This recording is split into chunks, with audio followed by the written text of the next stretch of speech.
Semiáridos, áridos e desertos. Para quem não sabia, 49% dos continentes são esses caras aí. Imagina que fica assim 10 anos sem chover num lugarzinho, nessa beirada, deve ter uma beirada aí, né? Fica 10 anos sem chover, o que acontece lá? Desertificação. E nós não estamos falando de um quarteirão, né? Nós estamos falando de milhares de quilômetros. Aí volta a chover, o que acontece? Antidesertificação. Não sei por quê, não pode falar do processo inverso, que existe. E isso é natural, fica acontecendo. A área nuclear do deserto já é o clímax máximo. Mas a parte periférica fica variando, vai e volta, vai e volta. E os povos já fazem isso há milhares de anos, vai e volta, e começa com aquela história, nossa, grandes migrações vão acontecer por causa das mudanças climáticas. Já acontece há 3.000 anos. Certo? Não tem nenhuma novidade nisso. Florestas em geral, a Antártida ocupando, cadê a gente aí? Cidades do mundo, 0,05%. Casas, 0,005%, uma ordem de grandeza menor. A minha pergunta é se adianta alguma coisa pintar os telhados de branco por causa do aquecimento global. Porque chegou a ter um projeto na Câmara dos Vereadores de São Paulo que ia acontecer. Sendo que a cidade inteira já é branca, só não é o telhado. É loucura, né? Chega a ser insano. Mas é que o pessoal ia ganhar muito dinheiro com tinta. Caos ambiental gerado das atividades humanas, pela própria relação escalar, torna a afirmação uma das mais graves de todas. Vão confundir problemas ambientais que estão aqui no nosso redor com mudanças climáticas. Aliás, a história da mudança climática é ótima, você desvia o foco da atenção. A minha cidade é cortada por um rio de esgoto. E vai continuar sendo, né? Porque eu estou preocupado com o ursinho carinhoso no Polo Norte. Né? E o grande número de cientistas? O painel, quando começou em 88, até tinha lá os 2.000 cientistas. Hoje não tem nem sequer 200. Inclusive, para fazer o relatório número... Oi? Ainda por cima isso. Mas ainda para fazer o quinto relatório agora, eles vieram recrutar tudo no terceiro mundo, que o pessoal do primeiro mundo saiu fora. Tá? Então, não faz trabalho científico, faz política. Tem membros de ONGs lá dentro, políticos de diversos tipos, burocratas que fazem parte da sua composição. A maior parte desses colaboradores defendem a internacionalização dos recursos naturais. São gente do bem. Tá? Bom, você vai ter uma debandada imensa depois que saiu o primeiro relatório. Né? A maior parte desses cientistas hoje combate a ideologia. Tem até o NIPCC, também é muito divulgada no exterior. Japão, Estados Unidos está fora, Canadá também saiu do protocolo de Kyoto. Não é à toa. E aí o guru do aquecimento global, o Lovelock, frente a ter que responder agora, né? Nossa, o que eu vou fazer? Pois é, tudo bem, eu cometi um erro. Eu deveria ter sido um pouco mais cauteloso, porém teria estragado o livro. Quer dizer, por causa de vender livro, ele prejudicou milhões de pessoas no mundo. O pessoal do IPCC mesmo que saiu, né, o volume do CO2 que nós produzimos é insignificante. Em termos de circulação natural entre ar, água, solo, estou preparando um circunstanciado estudo sobre os relatórios do IPCC e dos sumários para responsáveis políticos, identificando o modo pelo qual esses sumários distorceram a ciência. E por aí vai, né? Não há prova de uma relação entre atividade humana e aquecimento global. O próprio Lord Lawson vai falar, o governo Thatcher tinha necessidade de encontrar um vilão para efetuar as privatizações no setor mineiro de carvão. Né? Ele disse, o dinheiro está aqui, arrume um jeito de culpar o CO2. O próprio Paul Reiter teve que quase que entrar na justiça para tirar o nome dele dos relatórios do IPCC. Não é ciência, é propaganda.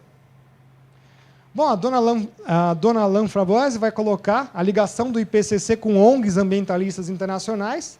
A própria WWF vai fazer um relatório paralelo, onde ele vai chamar o painel científico consultivo de testemunhos climáticos. E está lá os representantes brasileiros. Se eles quiserem processar, processem a WWF. Está no próprio site deles lá o nome como participantes disso daí. Só para lembrar, né, que o dono da WWF foi pego matando elefantes. E aí o consenso real é realmente esse, né? Levante a mão quem acha que os gases estufa não têm nenhum efeito e assim todos nós vamos precisar de novos empregos. Ninguém? E o número de fraudes? Nossa, não acaba. Eu só fiz 2 aqui, porque senão a gente não acaba mais a palestra. Né? A primeira é do senhor Michael Mann, que fez uma fraude chamada taco de hóquei. Lembra do Optimum climático e a pequena idade do gelo? Some. Né? Passa a motosserra nas informações, né? E aí ele vai se dizer, há um lobby das empresas de combustíveis fósseis para criar uma inquisição contra os privados. Ah, tá bom, é você que recebe a ameaça de morte. Tá certo. Bom, o Stephen McTighe e o Ross Matrick tiveram que ameaçar na justiça para ele entregar. Nunca vi cientista não poder entregar a pesquisa. Isso tem que ser possível de reproduzir. Olha, aqui estão meus dados, aqui está o meu método, faça de novo. É assim que funciona a ciência. Não, teve que ir na justiça, teve que ameaçar para ele liberar os dados de algoritmo para poderem replicar a curva. Só que o Michael Mann é tão Zé Ruela que deixou passar uma pasta chamada Censorer, não é que ele entregou. Quando você encontra uma pastinha no computador de alguém escrito censurado, o que você faz? Bingo, né? Acharam as informações que ele tinha lá usado, e aí viram também que o algoritmo multiplicava por 300, então um algoritmo viciado, todos os dados que eram favoráveis. E aí é óbvio que você vai conseguir fazer isso aqui, ó. Ok? Lord Lawson também vai explicar lá sobre o Phil Jones, né, do West Anglia, que recebeu lá os negócios dos e-mails. Vazamento dos e-mails. Vazamento é uma pinóia, pessoal. 10 anos de e-mail, já trocou o computador 500 vezes. Alguém estava sacando que isso aí era uma furada e estava colecionando. Certo? Aí na hora que chegou, mudou o sistema operacional, tudo, uns 10 anos. Aí tá bom, joga isso daí, quando viu a sacanagem. E tá lá, né? Ele realmente deu um jeitinho de esconder o declínio das temperaturas. E aí, quando em entrevista ele foi aí, participou de uma investigação, esses caras daqueles tipos que caem para cima, né? Certo? Cai para cima. Investigação imparcial.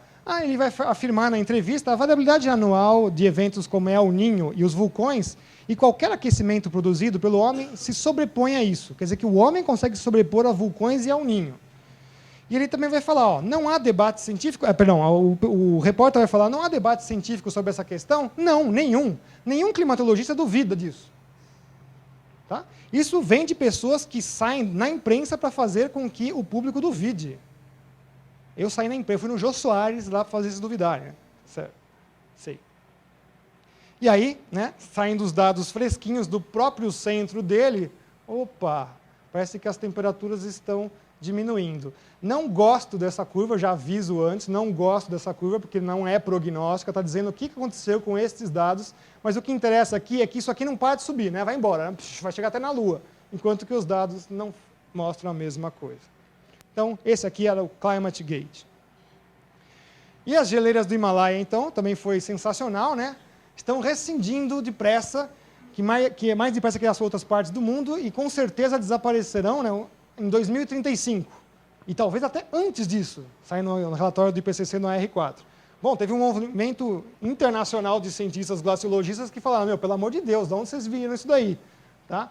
Então, o Graham Coley foi o primeiro que começou essa discussão, e aí tiveram que se retratar, o IPCC teve que se retratar só quando o ministro do Meio Ambiente indiano mostrou essa patifaria, isso aqui já foi chamado também de Himalaya Gate. E aí vão vários, tá? Vai ter ainda o Amazon Gate, o Greenpeace Gate e todos os gates que vocês podem imaginar. O interessante é que lá não, mas aqui sim. Você pega ali a economia verde que nós estamos colocando, então o próprio Global Warming Policy Foundation britânico vai dizer que vai ser catastrófico para a Grã-Bretanha se eles instalarem, se continuarem a fazer essa economia de baixo carbono. Não vão poder gerar esses 2 milhões de empregos que eles falam, tá? E aí, ainda por cima, não os novos empregos e aumentar a competitividade da indústria nacional não passam de ilusão. Ou seja, esse negócio aqui, os portugueses já não sabem o que fazer com 5 milhões de toneladas de ferro. Isso aí dura de 5 a 15 anos. Pelo amor de Deus, 5 a 15 anos e dizer que isso aí é sustentável? Não, prefiro colocar uma usina que fica 1000 anos funcionando do que um negócio desse. Tá? E ele vai mais além, está lá no livro dele, do Myth of Green Jobs. Então, olha só, o que eu quero mostrar é que é o britânico falando que lá não é para fazer. Os espanhóis também estão falando a mesma coisa. Olha, já estamos com o pé na cova, e vocês ainda estão gastando 126 bilhões para os próximos 25 anos com isso, viu que deu, Agora também a Espanha entrando aí em concordata. Enquanto que aqui a gente está fazendo, né? Inventário de carbono, empregos do mercado de certificações, empregos verdes, reciclagem do lixo, sempre, óbvio, com o apoio da Embaixada Britânica no Brasil.